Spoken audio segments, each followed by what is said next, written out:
Hi. Oh, hi. How are you doing? What's going on? Julia Child and I thought it would be funny if we had that song from Moonstruck when the moon hits your eye like a big pizza pie. That's more, but we don't have it playing. But I thought I would share my thought with you. I'm Molly.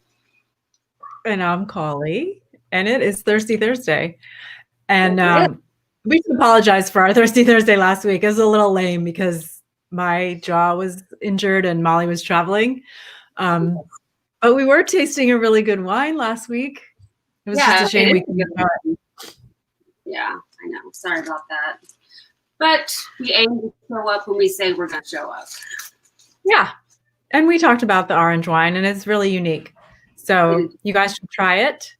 It's Che Fico, the same label we are tasting this week. And, wrong way. Yes. If you remember, wrong way again. Never. Che Fico means. Never get it right. What does it mean, Molly? Do you remember? It means so cool, or how cool, or you're cool. How cool.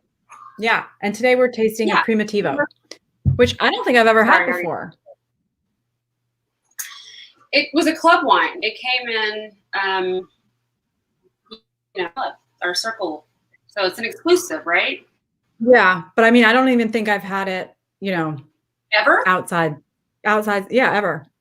Oh. Not to my aware, I haven't actually ordered it. Doesn't mean I haven't had it. I don't think there was a little fly.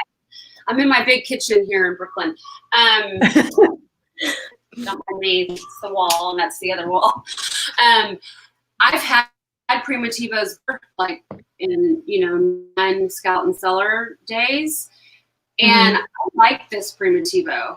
Now, what do you think of it on its own? Because you're not eating at the moment, are you? I am not eating at the moment. I wish I was. I'm starving. I'm still having jaw issues, so I'm still eating like baby food.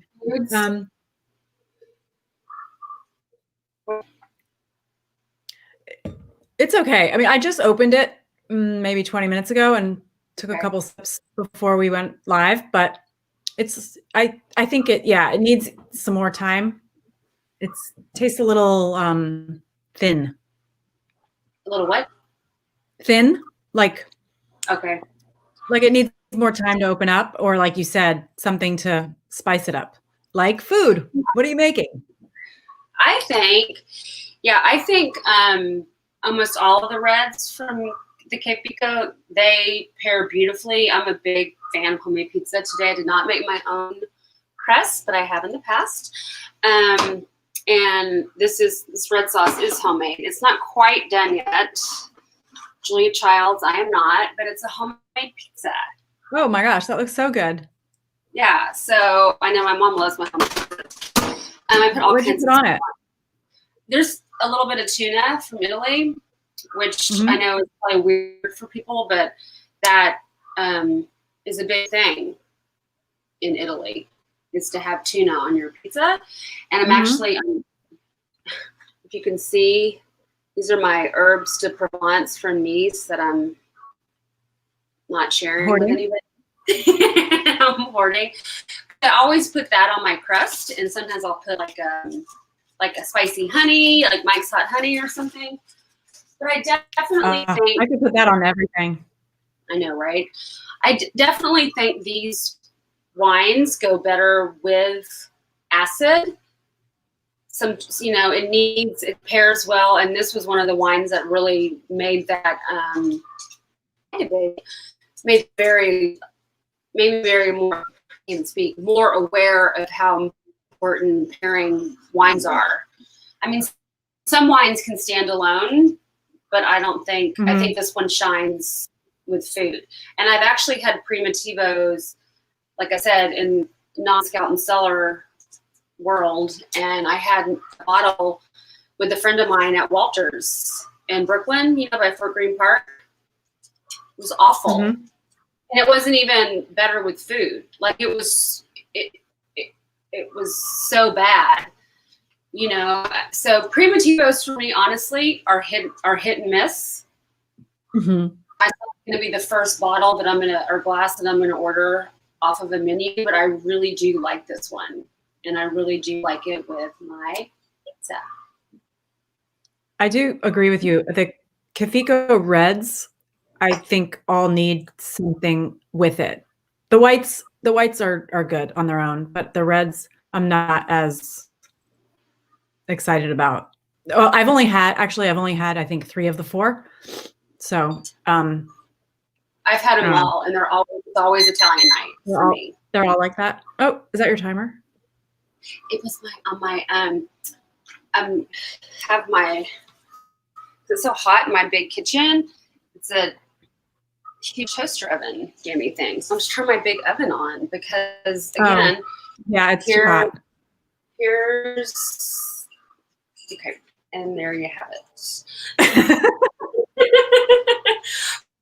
But my sitting area is.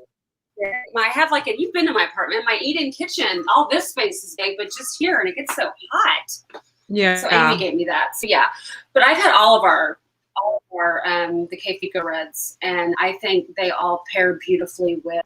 And if you're not, I just like a spice, some sort of something. Like Tara said, she had it with enchiladas, and she really liked it. It just needs something to help it shine.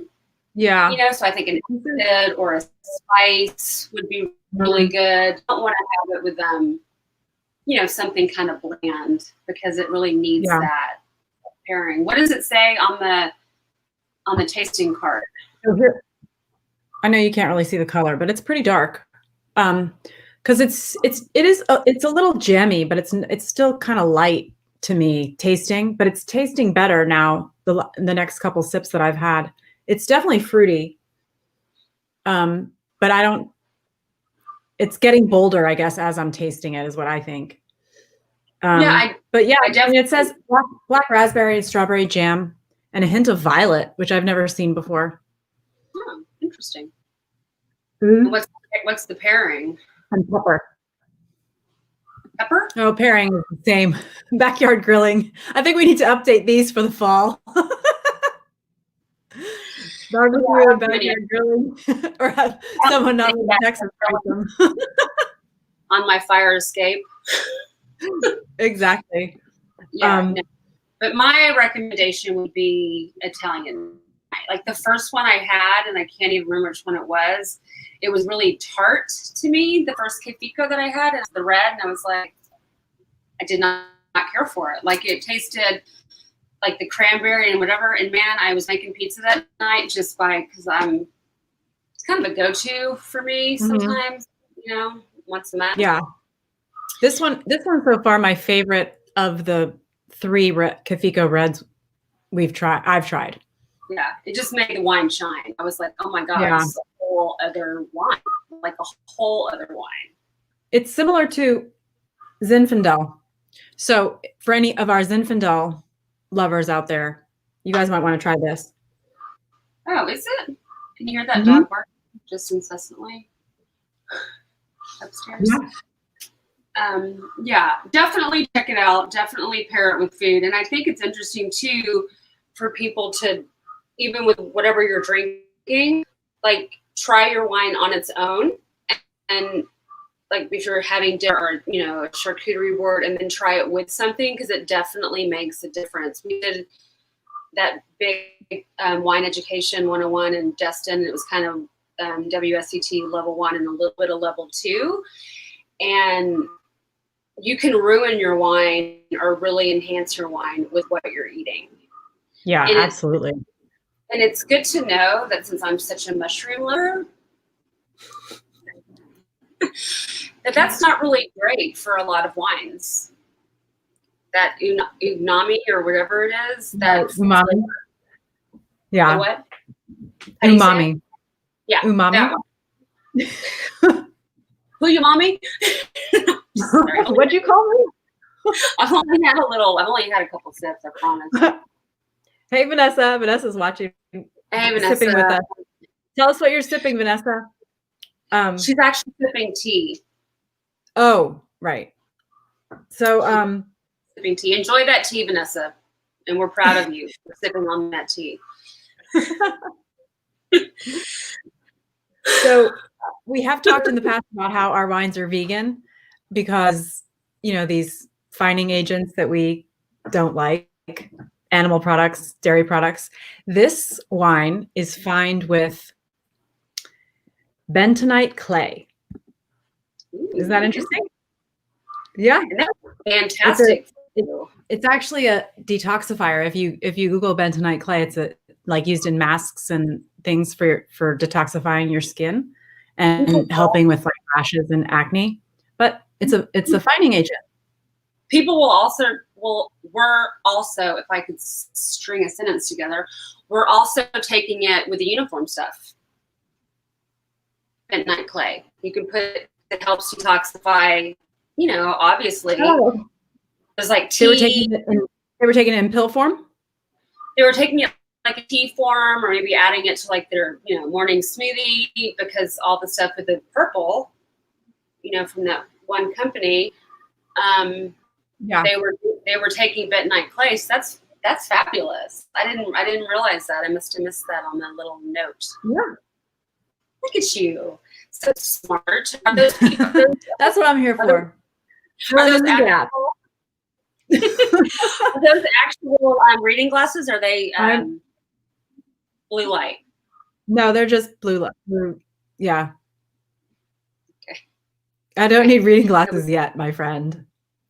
No, I know. I was when they printed something in Florida and it was kind of small. And they were like, can everybody read it? And I was like, it hasn't happened yet. I think any second, like I might need reading glasses, like any minute it could be coming, but I'm not there yet. Not yet. Anyway, we digress. So all right. What are you drinking? What are you eating? What Italian wines do you love? What Italian wines do you not care for? Wow. You know, what's your favorite food and wine pairing? Do you want a piece of my pizza? I know you do. I do. I really do. I'm starving. I'm going to go eat. So you guys let us know what you're eating and drinking tonight. And we will be back next week with another delicious pairing. Another edition of the Cawley and Molly Show. That's right. All right. Have a good night.